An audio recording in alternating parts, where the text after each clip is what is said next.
right, good morning. My name's Jordan Lulich. This is the Lulich Corner, and today I've got the opportunity to sit down with Taylor Dingle from the City of Vero Beach City Council. And so first off, Taylor, thank you so much for coming in, sitting down with us, and volunteering your time to share what's going on with the City of Vero Beach. Absolutely, Jordan. Thank you. So, I'd love to just, if you want to introduce yourself and just tell a little bit about yourself, and then we can talk a little bit more about the city. Of course. I was elected on November 7th.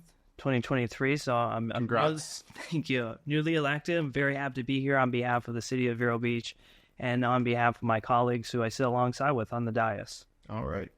So what, being elected so recently, what is the most, important projects, or, what are we looking forward to as far as the City of Vero Beach Of goes? course. Well, this time right now in the City of Vero Beach is a very exciting time. We have a lot going on. We just received a comprehensive study to upgrade and revitalize our downtown area.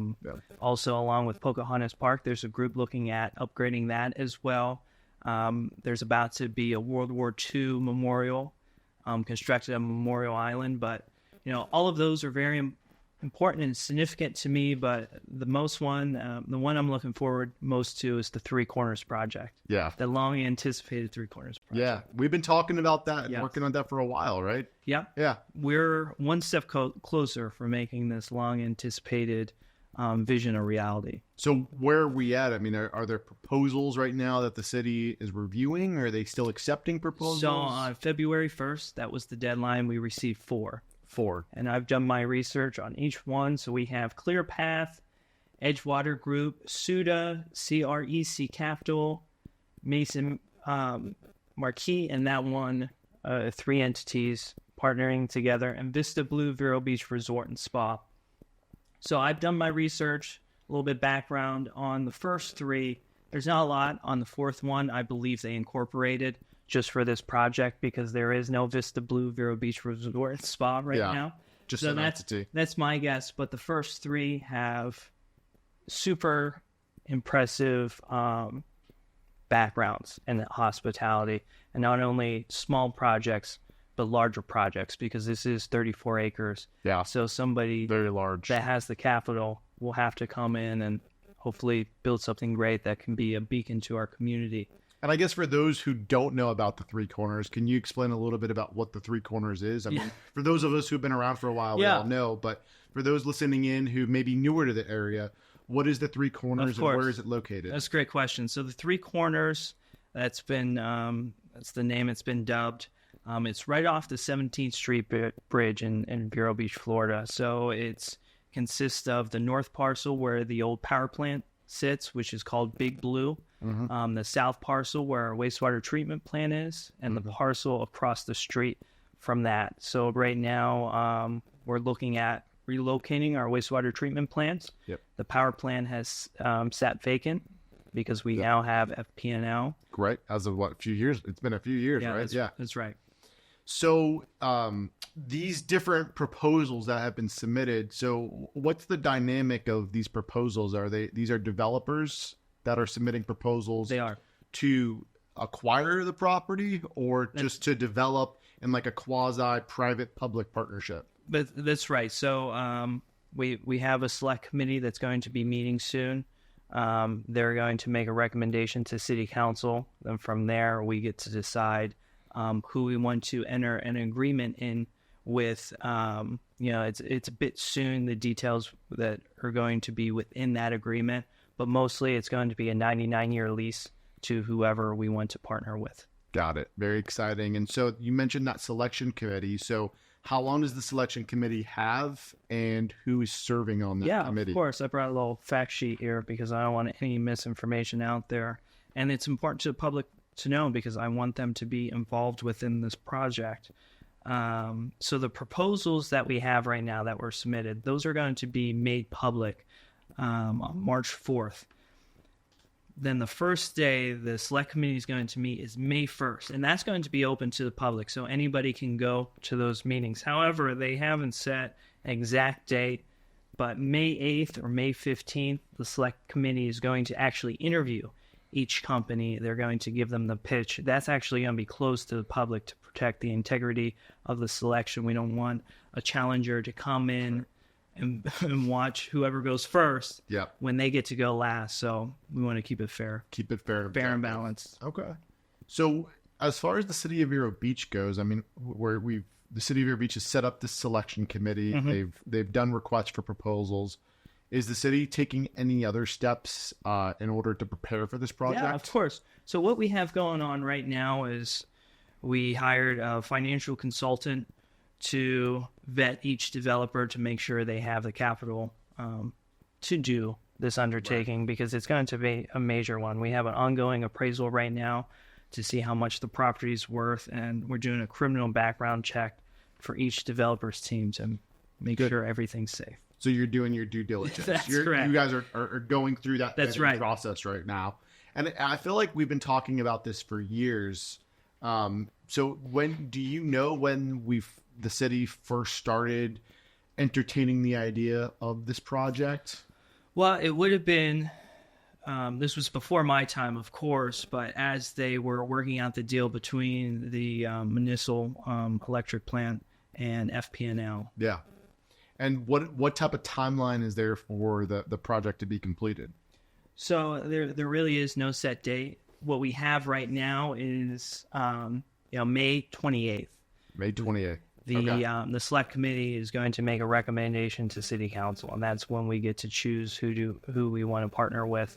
Okay. And from there, I'm sure days or weeks after that, we'll have a more concise date on when we're going to break ground, which I'm very excited for. Yeah. So then, I mean, 34 acres, it's going to be definitely probably That's a few right. years. The biggest thing is, the Indian River Lagoon, it's one of our biggest assets, but we haven't really utilized it. If you look at the City of Vero Beach, that prides itself on, its boating community. Yep. How many places can you go to by water in the City of Vero Beach? Just a handful. What? There's Riverside. Mr. Manatee's no longer. Yeah, exactly. Yeah. We did have Mr. Manatee's, but that's one. Yeah. So most of my friends who boat, they go down to Fort Pierce or they come up here in Sebastian. Yep. So that traffic can go both ways, and that's what it's all about. I don't want to see this as a tourist destination. It's important we keep the charm that Vero has. I see this becoming as a beacon to the community for city and county residents, and also our neighbors in Brevard and St. Lucie County. So, if it was your choice and you could dictate the terms of what was built on that lot, Yeah. what would it be? Well, of course, I'm a really big component of. I would like to see Big Blue repurposed, because I say that because we have height limitations within the City of Vero Beach. It's all about sunrises, not high rises. Yep. So if they were to tear that down, it's already grandfathered in. So I think that would be really a big missed opportunity for them. Imagine having a beverage on top of the roof, or having a restaurant within, seeing the sunrise or the sunset. Yep. It would be really a remarkable, overlooking the Indian River Lagoon. It would be quite an experience. Then I think it would be smart to have dining and recreation along the waterfront, mostly retail, dining, different price points, so everybody can enjoy this. And a lot of green space in the middle. Yeah. So more of a managed growth.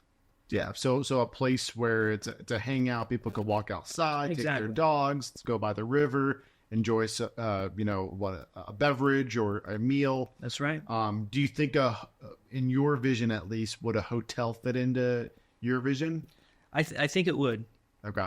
Yeah. Yeah. It's a big building. Yeah. And I've seen in like other areas, I've seen where they've, repurposed, historic buildings or other buildings, and, Marriott or Hilton, Exactly. they've come in and they've designed a work of art, really, and preserving history at the My same wife time. and I, we took a trip up to Savannah, Georgia, and they have something called Plant Riverside. Mm-hmm. Very similar concept. It was their old power plant, a little bit bigger of a structure. Yep. There's a 5-star hotel. I think they have like 15 restaurants within. Yep. And rooftop bar. Yeah, very exciting.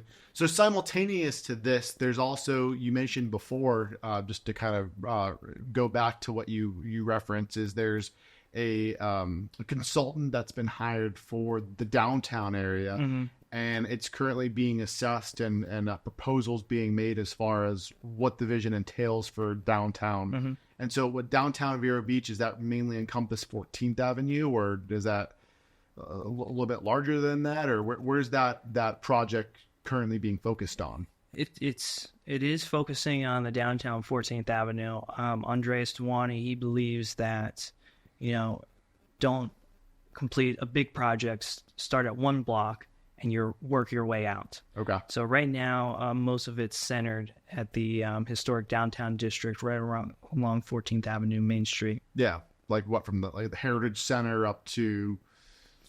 Yeah, so 60. Exactly, Heritage Center down to the Freshman Learning Center, a little past Taco Dive. Okay.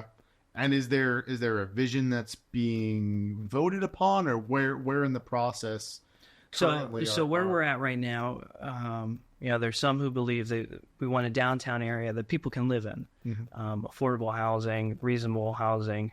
That's been really a big issue here in the state of Florida over the past couple of years. So an actual downtown area where people can hang out and live. And so right now, the council decided to increase the density in the downtown area, but that has to go to referendum. Okay.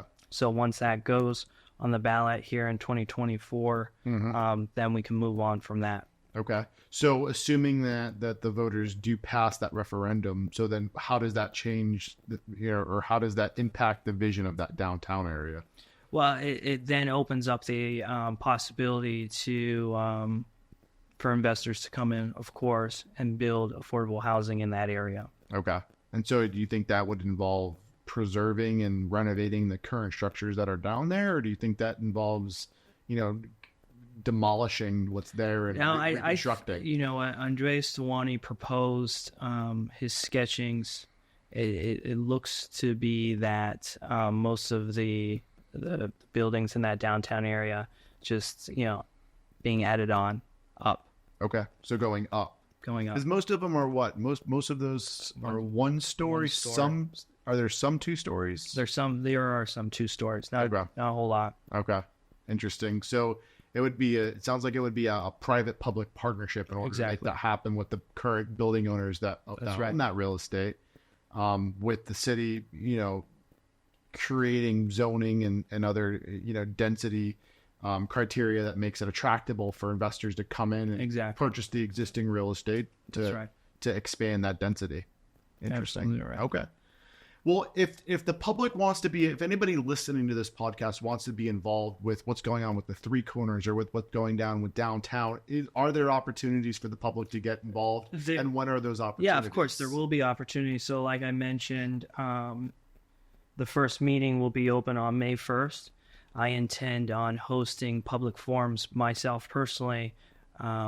I'm calling them public input after hours because I want my generation, to be involved because we're going to inherit this project. Yeah. So it's very important that, they have a voice and they're heard. So I intend to do that once, once the initial meetings have been set, we receive the proposals, then I'll probably schedule something within, May, June, July. Good. All right. To hear from them. Well, I appreciate you coming in. I appreciate you joining us. It was great talking about the City of Vero Beach, the Three Corners downtown. There's a lot going on. You guys can go to the City of Vero Beach website for more information.